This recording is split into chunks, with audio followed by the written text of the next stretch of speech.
Now we're with Mark Reapy.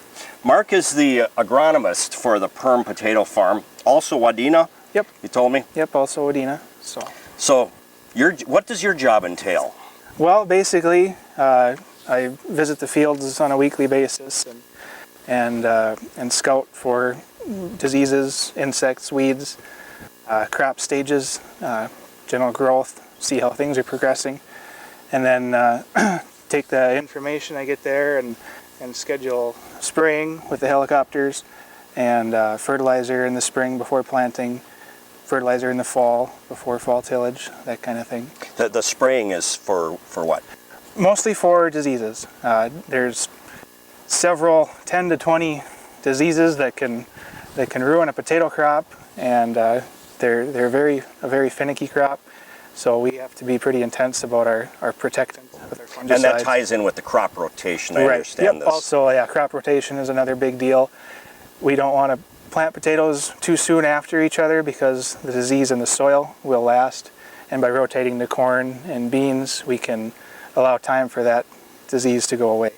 So it's very important. We have a fork with us, a potato fork. So we dug up a hill, and Mark was looking at them here. So that's part of your job. With a fork, you go out and daily, see how things are going on the ridges. It looks like just a complete flat field, but there are ridges in here.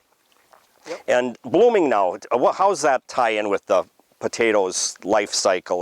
Well, it's just like any other plant. It's going to bloom and produce a seed. Potatoes are a little different, though, in that we don't plant the seed that gets produced. We plant the vegetative piece, the tuber itself. It's a more effective method of reproducing potatoes. So the flower really, to us, means nothing. It will produce a seed pod, but it's not going to be anything of use to us. And it's more of an indication of stress to us. If they flower early, it means the plants are kind of under a stress. And different varieties flower at different times. This variety here, Russet Burbank, is going to flower pretty much like this all year long. Versus we've got another variety on the other end of the field here that's flowering harder than this. It's got a pink flower versus this white flower. That's going to only flower for a couple of weeks, and then those will fall away, and it'll just be the vines left there. So you mentioned cutting the potatoes. That's the spring planting, and that was my memory of gardening from years back. You cut up a potato, and so that process is the same. Yep, somewhat. We've started to notice that planting whole seed is more beneficial to us. It's not always a viable option, but we're trying to grow more seed that's smaller and rounder just because it plants more uniformly. We do still cut a fair amount of seed, but when you're cutting it, you have such irregular shaped pieces that the planter struggles to plant those uniformly. So by having whole seed, we can have smaller seed that's round and uniform that the planter will plant better, and you'll have a more accurate spacing in the field, which will lead to more uniform tubers at harvest time. For the seed, do you use some of these, or where do you get your seeds from? We've got a seed farm in Staples, Minnesota, a company owned that grows most of our seed. We also have one in Linton, and then we do buy odds and ends from different places also, different seed suppliers that we have. But the bulk of it we grow on our own at a different farm. So then they get planted, and Pete told us earlier they get tilled up one time? Yep, one time. And then they start growing, and now they're completely canopied over, which helps hold the water. Yep, and the canopy, we try to get to complete canopy as soon as we can, because that canopy is what is the factory for that plant. We want to absorb as much sunlight as we can, as long as we can, to grow those tubers, because the sunlight is what drives everything. So these were planted about, well, they were planted at the end of April. These emerged about 40 to 45 days ago, and in that month to 6 week time frame, they've grown to full canopy now. So that's pretty good. So looks like you're doing your job. Trying. We have like Peter said, we have a good group of guys here, and it's a big team effort. So. But yeah, the crop scouting is probably the biggest part for you to. For me, very intensive. And we have some college interns typically that help, or just another set of eyes looking at the fields. You know, me being here and being in Wadena, I can't spend as much time as I'd like to in each field. So having more people with agronomy backgrounds that are going to school and or high school, yet some of them, having them out here, they can spend more time looking for things that I might miss.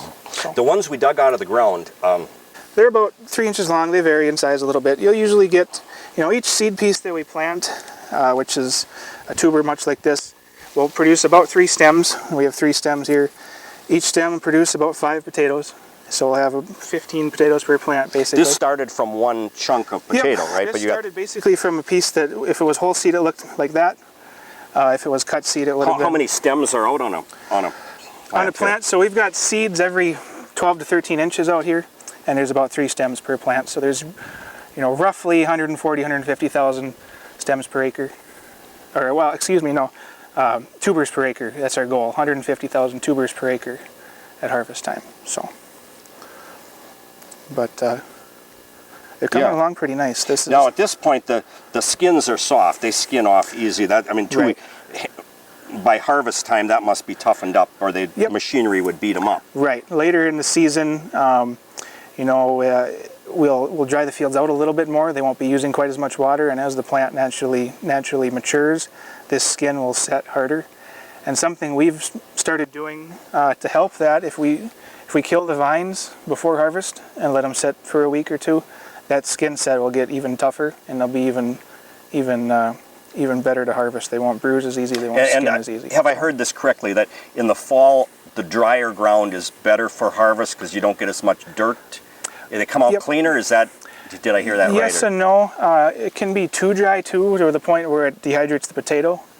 So you want to try to get that ground right. But drier is generally better than wet, and sand is generally easier than heavy dirt because we won't harvest as much dirt. And I know as you put them into the warehouse, you also try to shake as much dirt out of the pile as you can. We've got dirt eliminators on the line. That's just a piece of equipment that spreads the potatoes out and drops the dirt out.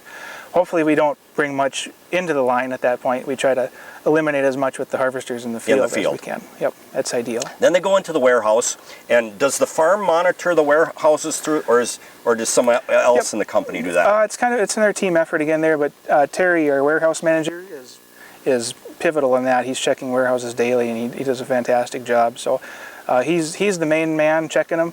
But it's a little bit of a group effort too, between everybody checking them on a daily basis. And then taking the potatoes out of the warehouse and trucking them to Park Rapids, is that also part of the farm's responsibility? It's more of we have a private trucking company, an RDO trucking company, that's specifically dedicated to hauling our potatoes from all the farms to that plant. So you'll see the white RDO semis on the highway up and down 71 quite a bit.